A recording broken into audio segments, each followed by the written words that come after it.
നമ്മളൊക്കെ കരുതിയിരുന്ന ജിൻഡോ KSUവിൻ്റെ ജില്ലാ പ്രസിഡന്റ് ആവുന്ന സമയത്ത് സംസ്ഥാന പ്രസിഡന്റ് ആവാൻ ശേഷിയുള്ള ഒരാൾ കൂടിയായിരുന്നു ജിൻഡോ ജോൺ എന്ന് പറയുന്നത്. പക്ഷേ എന്തോ അദ്ദേഹത്തിന് അത് ആ സ്ഥാനത്തെത്താൻ വേണ്ടി സാധിച്ചിട്ടില്ല. അതുകൂടാതെ തന്നെ ഇദ്ദേഹത്തെ പല രീതിയിൽ പല ആളുകൾ ഗ്രൂപ്പുകളുടെ ഭാഗമായിട്ടൊക്കെ ഉപദ്രവിക്കാൻ വേണ്ടിയിട്ട് ശ്രമിച്ചിട്ടുണ്ട്. പക്ഷേ അതിനൊക്കെ അതിജീവിച്ചുകൊണ്ട് കടന്നു വന്നിട്ടുള്ള ഒരു സാധാരണ ഒരു പച്ചയായിട്ടുള്ളൊരു മനുഷ്യനാണ് ഈ ഡോക്ടർ ജിൻഡോ ജോൺ എന്ന് പറയുന്നത്. പക്ഷേ മറ്റു പാർട്ടികളിലേക്ക് പോകാതെ ഇവർ കോൺഗ്രസിനകത്ത് നിന്നുകൊണ്ട് കോൺഗ്രസിൽ വിശ്വാസം ഉറപ്പിച്ചുകൊണ്ട് കോൺഗ്രസ് പാർട്ടി തിരിച്ച് അധികാരത്തിൽ വരുമെന്ന് കരുതി നിന്ന ആളുകളാണ്. അങ്ങനെ 10 വർഷക്കാലം ഈ പാർട്ടിയോടൊപ്പം നിന്ന ആളുകളെ അവഗണിക്കുന്നു എന്ന് പറയുമ്പോഴത്തേക്ക് അത് വലിയ രീതിയിലുള്ള പ്രതികരണങ്ങൾ അല്ലെങ്കിൽ പ്രതിഷേധങ്ങൾ സ്വാഭാവികമായിട്ട് ഉയർന്നു വരും. ഇപ്പോൾ നടക്കുന്ന ഈ GP നിയമനങ്ങളായിക്കൊള്ളട്ടെ, മറ്റ് സർക്കാരിൻ്റെ വിവിധ വകുപ്പുകളിൽ നടക്കുന്ന നിയമനങ്ങൾ, ഇതെല്ലാം KC വേണുഗോപാലാണ് ചെയ്യുന്നത് എന്നുള്ള രീതിയിലൊരു നരേറ്റീവ്, അതായത് കോൺഗ്രസ് പാർട്ടിക്കകത്തുള്ള പ്രവർത്തകരെ KC വേണുഗോപാലിനെതിരാക്കി മാറ്റുന്ന രീതിയിലേക്ക് ഒരു നരേറ്റീവ് ഇവിടെ ഉയർന്നു വരുന്നുണ്ട്. അത് വലിയ അപകടമാണ്. പല പ്രാവശ്യം മന്ത്രിയും സ്പീക്കറും ഒക്കെ ആകാൻ വേണ്ടിയിട്ട് അദ്ദേഹത്തിൻ്റെ പേരുകൾ പരിഗണിക്കപ്പെടുന്ന സമയത്തും പിന്നീട് അവസാന നിമിഷം ഒഴിവാക്കപ്പെട്ടിട്ടുണ്ട്. അങ്ങനെയൊക്കെ അവഗണന നേരിട്ട് വന്നിട്ടുള്ള ഒരു വ്യക്തി സംസ്ഥാനത്തിൻ്റെ മുഖ്യമന്ത്രിയായിട്ടിരിക്കുന്ന സമയത്ത് കോൺഗ്രസിനകത്തെ പ്രവർത്തകർക്ക് നീതി ലഭിക്കുന്നില്ല എന്ന് പറയുമ്പോഴത്തെ അവസ്ഥ ആലോചിച്ചു. ഈ പ്രവർത്തകര് സംഘം ചേർന്ന് റോട്ടിലിറങ്ങിയിട്ട് മുഖ്യമന്ത്രിയാക്കിയ ആളാണ്. തീർച്ചയായിട്ടും. കാരണം അതാണ് VD സതീശൻ ഒരിക്കൽ കാരണവശാലും മറന്നു പോകാതിരിക്കേണ്ടത്. നമസ്കാരം. നിയമനങ്ങളിൽ കൈപുള്ളി നിലയില്ലാത്തൊരവസ്ഥയിലാണ് ഇപ്പോൾ സർക്കാർ നിൽക്കുന്നത്. തൊട്ടതെല്ലാം പിഴയ്ക്കുന്നു. അത് വകുപ്പുകളിലെ നിയമനങ്ങളാണെങ്കിലും മന്ത്രിമാരുടെ പേഴ്സണൽ സ്റ്റാഫ് തൊട്ടുള്ള സകല നിയമനങ്ങളിലും പ്രശ്നങ്ങളാണ്. ഇപ്പോൾ കഴിഞ്ഞ ദിവസം കോൺഗ്രസ് നേതാവ് ജിൻഡോ ജോൺ പോലും ഒരു പ്രസ്താവനയായിട്ട് വന്നൊരു ഫേസ്ബുക്ക് പോസ്റ്റ് പങ്കുവച്ചിരുന്നു. ഇതുപോലെ UDF അധികാരത്തിലെത്തിക്കാൻ വിയർപ്പൊഴുക്കിയവരൊന്നും ഇതിലില്ല, പുറത്തു നിന്നുള്ള ആരൊക്കെയോ അതിൽ മറ്റ് പാർട്ടികളുമായിട്ട് ബന്ധമുള്ളവർ പോലും ഇടം പിടിച്ചിട്ടുണ്ടെന്ന്. അപ്പോൾ ആരാണ് ഈ നിയമനങ്ങളൊക്കെ നടത്തുന്നത്? അല്ലെങ്കിൽ വകുപ്പ് മന്ത്രിമാർ പോലും അറിയാതെ ഈ നിയമനങ്ങളൊക്കെ എങ്ങനെ നടക്കുന്നു എന്നുള്ളതാണ്. പാർട്ടിക്കാർ പോലും സർക്കാരിനെതിരെ തിരിയുന്നൊരവസ്ഥയിലല്ലേ? അതായത് ഡോക്ടർ ജിൻഡോ ജോൺ എന്ന് പറഞ്ഞു കഴിഞ്ഞാൽ എനിക്ക് ഏറെ പരിചയമുള്ള ഒരു ആൾ തന്നെയാണ് അദ്ദേഹം.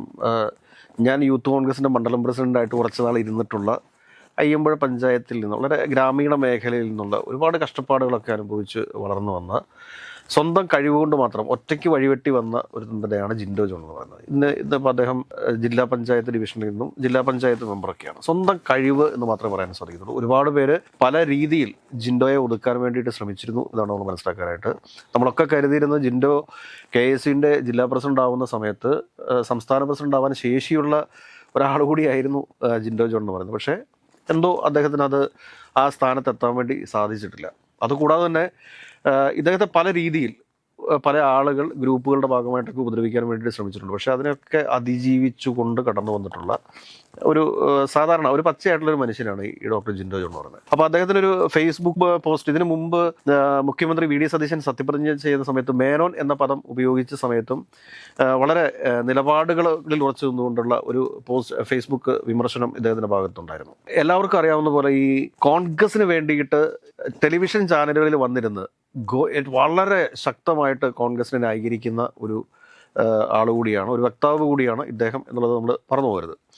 അപ്പോൾ ഡോക്ടർ ജിൻഡോ എന്ന് പറഞ്ഞിരിക്കുക എത്ര പേരുണ്ടായിരുന്നു വിയർത്ത് പണിയെടുത്തവർ, തെരുവിൽ പോരാടിയവർ, സർവ്വ അധികാരങ്ങളിൽ നിന്നും 10 വർഷങ്ങൾ മാറ്റി നിർത്തപ്പെട്ടവർ, അതിൽ നിന്ന് പോരായിരുന്നോ മറ്റു പാർട്ടികളിൽ നിന്നും എടുക്കലെ തേടുന്ന ഇടപാടുകൾ ഇരിക്കുന്ന ഇടങ്ങളെ അപമാനിക്കലാണ്.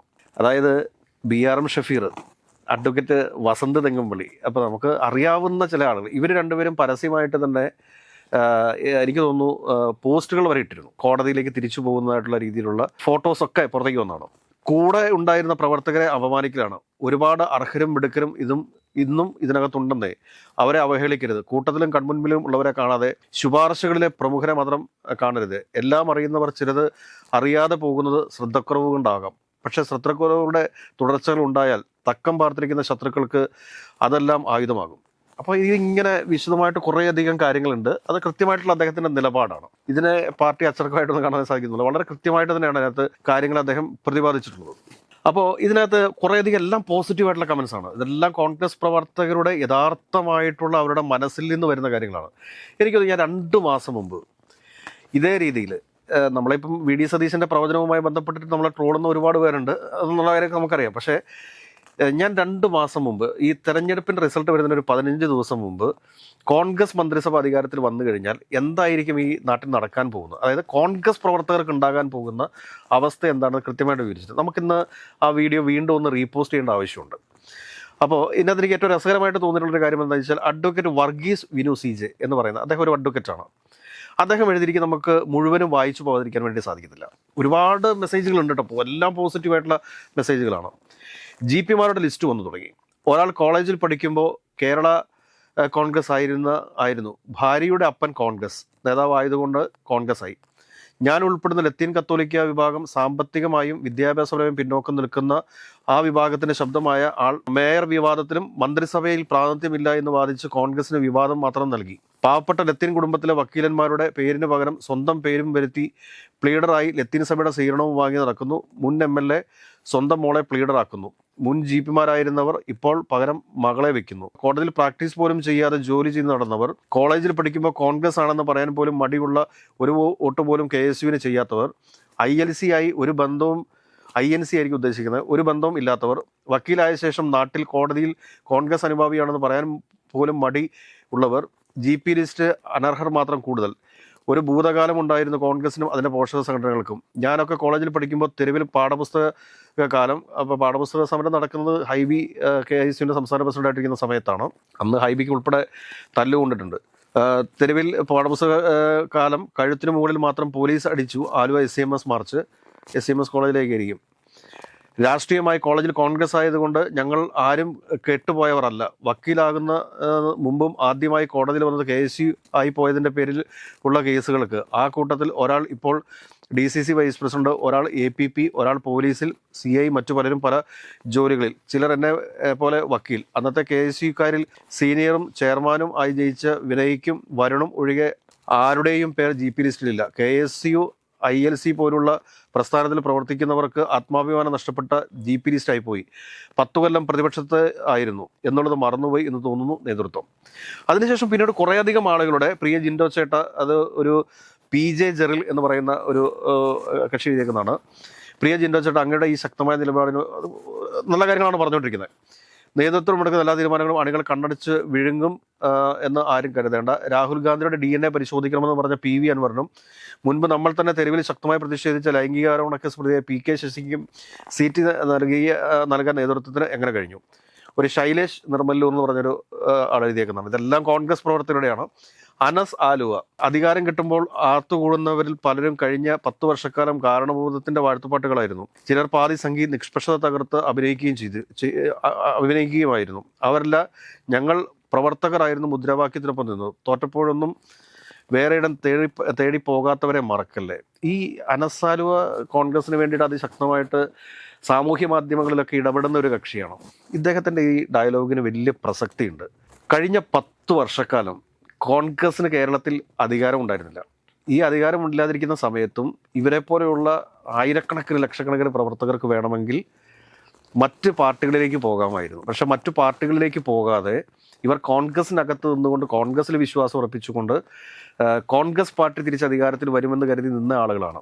അങ്ങനെ 10 വർഷക്കാലം ഈ പാർട്ടിയോടൊപ്പം നിന്ന ആളുകളെ അവഗണിക്കുന്നു എന്ന് പറയുമ്പോഴത്തേക്ക് അത് വലിയ രീതിയിലുള്ള പ്രതികരണങ്ങൾ അല്ലെങ്കിൽ പ്രതിഷേധങ്ങൾ സ്വാഭാവികമായിട്ട് ഉയർന്നു വരും. ഇതിനകത്ത് വേറെയും പറയുന്നുണ്ട്, ജെയ്സൺ മലയാറ്റൂർ വിറക് വെട്ടിക്കും വെള്ളം കോരിക്കും സ്ഥിരം നിയമനമാണോ? ഇങ്ങനെ പോകുന്നു. ഒരുപാട് നിലപാട് 100%. ഒരാൾ പോലും ഒരു നെഗറ്റീവ് കമൻറ്റ് ഈ ജിൻഡോയ്ക്ക് എതിരെ എഴുതി എന്നെനിക്ക് തോന്നുന്നില്ല. കാരണം അതേ രീതിയിലുള്ള നിലപാടാണ് ഇദ്ദേഹം എടുത്തിരിക്കുന്നത്. ഇനി ഒരു ഉദാഹരണം പറയാം. വീണ എസ് നായർ നമ്മുടെ തിരുവനന്തപുരത്തുള്ളതാണ്. KP കുഞ്ഞിക്കണ്ണൻ്റെ KPC ജനറൽ സെക്രട്ടറി ആയിരുന്നു. അദ്ദേഹത്തിൻ്റെ മരുമകളാണ്. അപ്പോൾ KP കുഞ്ഞിക്കണ്ണൻ്റെ മകൻ ഇപ്പോൾ അഡീഷണൽ പ്രൈവറ്റ് സെക്രട്ടറിയാണ് മുഖ്യമന്ത്രിയുടെ. നമ്മൾ അദ്ദേഹത്തെ ഒന്നും വിമർശിക്കാനായിട്ടൊന്നുമില്ല. അദ്ദേഹത്തിനൊക്കെ എത്രത്തോളം കാര്യപ്രാപ്തി ഉണ്ട് എന്നുള്ളതൊക്കെ വരും ദിവസങ്ങളിൽ തെളിയിക്കട്ടെന്നാണ്. എന്നാൽ സാമൂഹ്യ മാധ്യമങ്ങളിൽ ഇപ്പോൾ കണ്ടുവരുന്നൊരു രീതിയുണ്ട്. ഇപ്പോൾ നടക്കുന്ന ഈ GP നിയമനങ്ങളായിക്കൊള്ളട്ടെ, മറ്റ് സർക്കാരിൻ്റെ വിവിധ വകുപ്പുകളിൽ നടക്കുന്ന നിയമനങ്ങൾ, ഇതെല്ലാം KC വേണുഗോപാലാണ് ചെയ്യുന്നത് എന്നുള്ള രീതിയിലൊരു നരേറ്റീവ്, അതായത് കോൺഗ്രസ് പാർട്ടിക്കകത്തുള്ള പ്രവർത്തകരെ KC വേണുഗോപാലിനെതിരാക്കി മാറ്റുന്ന രീതിയിലേക്ക് ഒരു നരേറ്റീവ് ഇവിടെ ഉയർന്നു വരുന്നുണ്ട്. അത് വലിയ അപകടമാണ്. KC വേണുഗോപാലിനെയൊക്കെ അറിയാവുന്നവർക്കറിയാം ഒരു മന്ത്രി എന്നുള്ള രീതിയിൽ അദ്ദേഹം ആരായിരുന്നു എന്ന്. നല്ലൊരു ഭരണകർത്താവായിരുന്നു. രമേശ് ചെന്നിത്തല, ഇപ്പോൾ നമുക്കിപ്പോൾ പറയാൻ സാധിക്കുന്ന ഒരു കാര്യം എന്താണെന്ന് വെച്ച് കഴിഞ്ഞാൽ, ഈ നിയമനങ്ങൾക്കപ്പുറത്ത് സംസ്ഥാന സർക്കാരിനെ പിടിച്ചു നിർത്തുന്ന ഏക പ്രൊജക്റ്റ് എന്ന് പറയുന്നത് തൂഫാൻ മാത്രമാണ്. KSRTC ഇപ്പോൾ നാളെ വരാനും വേണ്ടി പോകുന്നുണ്ട്. അപ്പോൾ അതിനിടയിൽ ഇങ്ങനെ അമ്മായിപ്പൻ കോൺഗ്രസ് ആണ്, ഈ പറയുന്ന അമ്മായിയപ്പന്മാരും ഈ പറയുന്ന മരുമക്കളും ഒന്നും കോൺഗ്രസിന് വേണ്ടി സമര രംഗത്ത് ഇറങ്ങാറില്ലെന്ന്. ഞാൻ കോൺഗ്രസിൽ പ്രവർത്തിച്ചിട്ടുള്ള ഒരാൾ തന്നെയാണ്. എനിക്കറിയാവുന്ന ഞാനിത് നേരത്തെ പറഞ്ഞിട്ടുണ്ട് ഒരു പ്രാവശ്യം. കാരണം പണിയെടുക്കാൻ വേണ്ടിയിട്ട് ഒരു പറ്റം ആളുകൾ, തീരുമാനമെടുക്കാൻ വേണ്ടിയിട്ട് മറ്റ് ചില ആളുകൾ. വി ഡി സതീശനെ പോലുള്ള ഒരാൾ മുഖ്യമന്ത്രിയായിട്ട് വരുന്ന സമയത്ത് നമ്മളൊക്കെ വിചാരിച്ചിരുന്നത് എന്താണ്? അദ്ദേഹം വളരെ സാധാരണ പശ്ചാത്തലത്തിൽ നിന്നും, മരട് എന്ന് പറയുന്ന സാധാരണ പശ്ചാത്തലത്തിൽ നിന്നും സംസ്ഥാനത്തിൻ്റെ മുഖ്യമന്ത്രിയായ ആളാണ്. ഒരുപാട് അവഗണനകൾ അദ്ദേഹം നേരിട്ടിട്ടുണ്ട്. പല പ്രാവശ്യം മന്ത്രിയും സ്പീക്കറും ഒക്കെ ആകാൻ വേണ്ടിയിട്ട് അദ്ദേഹത്തിൻ്റെ പേരുകൾ പരിഗണിക്കപ്പെടുന്ന സമയത്തും പിന്നീട് അവസാന നിമിഷം ഒഴിവാക്കപ്പെട്ടിട്ടുണ്ട്. അങ്ങനെയൊക്കെ അവഗണന നേരിട്ട് വന്നിട്ടുള്ള ഒരു വ്യക്തി സംസ്ഥാനത്തിൻ്റെ മുഖ്യമന്ത്രിയായിട്ടിരിക്കുന്ന സമയത്ത് കോൺഗ്രസിനകത്തെ പ്രവർത്തകർക്ക് നീതി ലഭിക്കുന്നില്ല എന്ന് പറയുമ്പോഴത്തെ അവസ്ഥ തെളിയിച്ചു. ഈ പ്രവർത്തകര് സംഘം ചേർന്ന് റോഡിലിറങ്ങിയിട്ട് മുഖ്യമന്ത്രിയാക്കിയ ആളാണ്. തീർച്ചയായിട്ടും. കാരണം അതാണ് വി ഡി സതീശൻ ഒരു കാരണവശാലും മറന്നു പോകാതിരിക്കേണ്ടത്. കാരണം ഇദ്ദേഹത്തിന് വേണ്ടിയിട്ട് തെരുവിലിറങ്ങിയ പ്രവർത്തകരൊക്കെ തന്നെയാണിത്. എനിക്ക് എൻ്റെ അറിവ് വെച്ചിട്ട് ജിൻഡോ ജോൺ എന്ന് പറയുന്നത് വി ഡി സതീശൻ്റെ ഏറ്റവും അടുത്ത ആളാണ്. വി ഡി സതീശൻ്റെ റൈറ്റും ലെഫ്റ്റും എറണാകുളത്ത് ആരാണെന്ന് ചോദിച്ചു കഴിഞ്ഞാൽ റൈറ്റിൽ മുഹമ്മദ് ഷിയാസ് MLA ആണെങ്കിൽ ഇപ്പുറത്ത് ജിൻഡോ ജോൺ എന്നുള്ള രീതിയിലാണ്. പിന്നെ ഇപ്പോൾ ഹൈബിയുമായിട്ട് നല്ല അടുത്ത ബന്ധമാണ് ഉള്ളത് എന്നാണ് എനിക്ക് മനസ്സിലാക്കാൻ സാധിച്ചിട്ടുള്ളത്. അപ്പോൾ അങ്ങനെയൊക്കെയുള്ള ഈ ഒരു വി ഡി സതീശൻ ഇങ്ങനെ നിയമനങ്ങളിലൊക്കെ ഇങ്ങനത്തെ ഒരു അശ്രദ്ധ കാണിക്കുക എന്ന് പറഞ്ഞു കഴിഞ്ഞാൽ അത് വലിയ ഒരു അപരാധമാണ് ഈ കോൺഗ്രസ് പ്രവർത്തകരോട് കാണിക്കുന്നത് എന്ന കാര്യത്തിൽ സംശയമില്ല. ജിൻഡോ ജോണിനെ പോലെയുള്ള ഒരാൾ, പഴയ VM സുധീരനെ പോലെ, VM സുധീരൻ എന്നൊക്കെ പറഞ്ഞാൽ അന്ധമായിട്ട് തന്നെ കോൺഗ്രസിനെ വിമർശിച്ചിരിക്കുന്ന ആളുകളാണ്. അത്രയ്ക്കൊന്നും പോയില്ലെങ്കിലും PT തോമസിനെ പോലെ കോൺഗ്രസിനകത്ത് നിന്നുകൊണ്ട് കോൺഗ്രസിനെ വിമർശിക്കുന്ന വിമർശന ശബ്ദമായി മാറിക്കൊണ്ടിരിക്കുന്നു. വലിയ രാഷ്ട്രീയ ഭാവി ഉള്ളൊരു ചെറുപ്പക്കാരനാണ് ഡോക്ടർ ജിൻഡോ ജോൺ എന്ന് പറഞ്ഞു കഴിഞ്ഞാൽ. ഞങ്ങളൊക്കെ പ്രതീക്ഷിച്ചുകൊണ്ടിരുന്നത് അങ്കമാലിയുടെ, ഞാൻ ആദ്യം തന്നെ പറഞ്ഞു, അങ്കമാലിയുടെ MLA ആകും ജിൻഡോ ജോൺ എന്നാണ് കരുതിയിരുന്നത്. പക്ഷേ നിർഭാഗ്യവശാൽ റോജിക്കാണ് അതിനുള്ള ഭാഗ്യം ഉണ്ടായത്. കണ്ണൂർ ജനിച്ച റോജിക്കാണ് അങ്കമാലിയിൽ വന്നിട്ട് MLA ആവാൻ വേണ്ടിയിട്ടുള്ള ഒരു യോഗമുണ്ടായത്, അല്ലെങ്കിൽ ഭാഗ്യമുണ്ടായത്. റോജി മോശക്കാരനൊന്നുമല്ല. റോജിയും സാധാരണ പശ്ചാത്തലത്തിൽ നിന്നൊക്കെ വന്ന് ഒറ്റയ്ക്ക് വഴിവെട്ടി വന്നു എന്ന് തന്നെ പറയേണ്ടി വരും. നമുക്ക് ഒരുപാട് അഭിപ്രായ വ്യത്യാസങ്ങളുണ്ട് അദ്ദേഹമായിട്ട്. പക്ഷേ എങ്കിൽ തന്നെ ഞാൻ പറയാം, ഒറ്റയ്ക്ക് വഴിവെട്ടി വന്നിരിക്കുന്ന ഒരാൾ തന്നെയാണ് റോജി. ഏതായാലും ജിൻഡോ ജോണിൻ്റെ ഈ ഒരു വിമർശനങ്ങൾ, ഇതിനിടയിൽ ഒരു കാര്യം കൂടി പറയാതിരിക്കാൻ നമുക്ക് സാധിക്കത്തില്ല. മന്ത്രിസഭാ യോഗങ്ങളിൽ പോലും പുതിയ മന്ത്രിമാർ അവതരിപ്പിക്കുന്ന പ്രൊജക്റ്റുകളോട് ബഹുമാനപ്പെട്ട മുഖ്യമന്ത്രി അസ്വസ്ഥത കാണിക്കുന്നു എന്ന ഒരു ആക്ഷേപം കൂടി അദ്ദേഹത്തിൻ്റെ മന്ത്രിസഭയ്ക്കകത്തുണ്ട് എന്നുള്ള സത്യം അദ്ദേഹം മനസ്സിലാക്കേണ്ടതുണ്ട്. അപ്പോൾ ഒരുപക്ഷെ അതേപോലേക്ക് മന്ത്രിസഭയ്ക്കകത്ത് അങ്ങനത്തെ ഒരു സംഭവം, എല്ലാ ആളുകളും പരസ്പരം അങ്ങോട്ടും ഇങ്ങോട്ടും ഒക്കെ സംസാരിക്കുന്ന കാര്യങ്ങളാണ്. ആരും ആർക്കും അപരിചിതരല്ല എന്നുള്ളൊരു യാഥാർത്ഥ്യം കൂടി ബഹുമാനപ്പെട്ട മുഖ്യമന്ത്രി മനസ്സിലാക്കേണ്ടതുണ്ട്. കൃത്യമായ കാര്യങ്ങളിൽ ഇടപെടണം. കൃത്യമായ കാര്യങ്ങളിൽ ഇടപെടലുകൾ നടത്താത്ത പക്ഷം അത് മറിച്ച് ഇതെല്ലാം KC വേണുഗോപാലാണ് ചെയ്തുകൊണ്ടിരിക്കുന്നത് എന്നുള്ളൊരു നരേറ്റീവ് കൊണ്ടുവന്ന് പിടിച്ചു നിൽക്കാൻ നോക്കിക്കഴിഞ്ഞാൽ അതൊന്നും നടക്കുമെന്ന് എനിക്ക് തോന്നുന്നില്ല. ഈ ഏകപക്ഷീയ തീരുമാനങ്ങൾ മന്ത്രിമാർക്ക് തന്നെ അസ്വസ്ഥത ഉണ്ടാക്കുന്നുണ്ടെന്നുള്ളൊരു സംഭവം. തീർച്ചയായിട്ടും. കാരണം അതാണ് ഞാൻ പറഞ്ഞു വന്നത്. കാരണം എന്താ വെച്ചാൽ മന്ത്രിസഭയ്ക്കകത്ത് മന്ത്രിമാരുടെ എന്തെങ്കിലും ഒരു അഭിപ്രായങ്ങൾ ഉയർന്നു വരുന്ന സമയത്ത് അതിനോട് പോലും അസഹിഷ്ണുത കാണിക്കുന്നു മുഖ്യമന്ത്രി എന്നുള്ള രീതിയിലുള്ള പരാതികളുണ്ട്.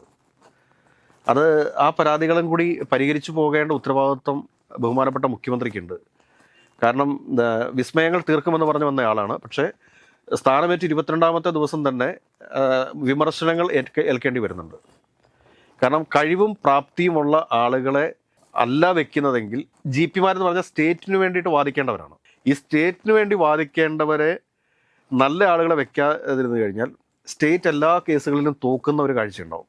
സ്റ്റേറ്റ് എന്ന് പറഞ്ഞാൽ സർക്കാരാണ്. ഈ സ്റ്റേറ്റ് അങ്ങനെ തോക്കുന്ന ഒരു സാഹചര്യം വന്നു കഴിഞ്ഞാൽ എന്താ സംഭവിക്കുക എന്ന് ചോദിച്ചു കഴിഞ്ഞാൽ സർക്കാർ പരാജയപ്പെടുന്നതിന് തുല്യമായിരിക്കും. ഇപ്പം മരുമോളെയോ അല്ലെങ്കിൽ മറ്റേ മുൻ MLAയുടെ മകളെയോ ഒക്കെ വെക്കാം. പക്ഷെ അവർക്ക് കഴിവുണ്ടോ? കഴിവായിരിക്കണം മാനദണ്ഡം. എനിക്ക് സുപരിചിതനായിട്ടുള്ളൊരു അഡ്വക്കേറ്റിൻ്റെ കാര്യം ഞാൻ പറയാം. എൻ്റെ ഏറ്റവും അടുത്ത സുഹൃത്തുമാണ് അഡ്വക്കേറ്റ് അരുൺ ജോർജ്. അഡ്വക്കേറ്റ് അരുൺ ജോർജ് എന്ന് പറഞ്ഞു കഴിഞ്ഞാൽ എനിക്ക് തോന്നുന്നു KSUവിൻ്റെ അവസാനത്തെ സംസ്ഥാന ട്രഷറർ ഒന്നുമായിരുന്നു പുള്ളി. ഇപ്പം സംസ്ഥാന ട്രഷറർ പോസ്റ്റ് ഇട്ടാന്ന് എനിക്ക് തോന്നുന്നു KSUവിൻ്റെ അകത്ത്. അപ്പോൾ ഈ അരുൺ ജോർജ് എന്ന് പറഞ്ഞാൽ നല്ല മിടുക്കനായിട്ടുള്ള ഒരു അഡ്വക്കേറ്റാണ്. നല്ല കഴിവുള്ളൊരു അഡ്വക്കേറ്റാണ്. കൃത്യമായിട്ട് കേസ് പഠിക്കാൻ ശേഷിയുണ്ട്. അപ്പോൾ എന്തുകൊണ്ട് അവരെ പോലുള്ള ആളുകളെ ഇപ്പോൾ പരിഗണിക്കുന്നില്ല? എന്തുകൊണ്ട് അവരെ പോലുള്ള ആളുകളെ പരിഗണിക്കുന്നില്ല? സമരം ചെയ്യാഞ്ഞിട്ടാണോ? ശക്തമായ സമരം ചെയ്തുകൊണ്ട് നിൽക്കുന്നതാണ്. നമ്മൾ കോൺഗ്രസിനെതിരെ എന്തെങ്കിലുമൊക്കെ വിമർശനം പറയുന്ന സമയത്ത് എപ്പോഴും നമ്മളെ വിളിച്ചിട്ട് വഴക്ക് പറയുന്ന ഒരു കക്ഷി കൂടിയാണ് അദ്ദേഹം. അടുത്ത സുഹൃത്താണ്. അപ്പോൾ ഇങ്ങനെയുള്ള ഒരുപാട് പേര് ഇവിടെ അവഗണിക്കപ്പെട്ടിട്ടുണ്ട്. അങ്ങനെ ഒരുപാട് പേരുടെ വിഷമങ്ങൾ നമുക്ക് കേൾക്കാനും സാധിച്ചിട്ടുണ്ട്. അപ്പോൾ അതുകൊണ്ട് തന്നെ തിരുത്തപ്പെടേണ്ടത് തന്നെയാണ്. അത് തിരുത്താതെ ഏകപക്ഷീയമായ നിലപാടുകളുമായിട്ട് പോയിട്ട് KC വേണുഗോപാലാണ് ഇതെല്ലാം നടത്തുന്നത് എന്നുള്ള നരേറ്റീവ് ഉണ്ടാക്കിയിട്ട് ഒന്നും രക്ഷപ്പെടാൻ വേണ്ടി സാധിക്കില്ല. പ്രവർത്തകർ എതിരായാൽ പിന്നെ ആ സ്ഥാനം തന്നെ നഷ്ടപ്പെടുന്നൊരു അവസ്ഥ ഉണ്ടാകും എന്നുള്ള കാര്യം മറക്കരുത് എന്നൊരു ഓർമ്മപ്പെടുത്തൽ മാത്രമേ പഴയൊരു കോൺഗ്രസ്സുകാരൻ എന്നുള്ള രീതിയിൽ നമുക്കിവിടെ പറയാനുള്ളൂ.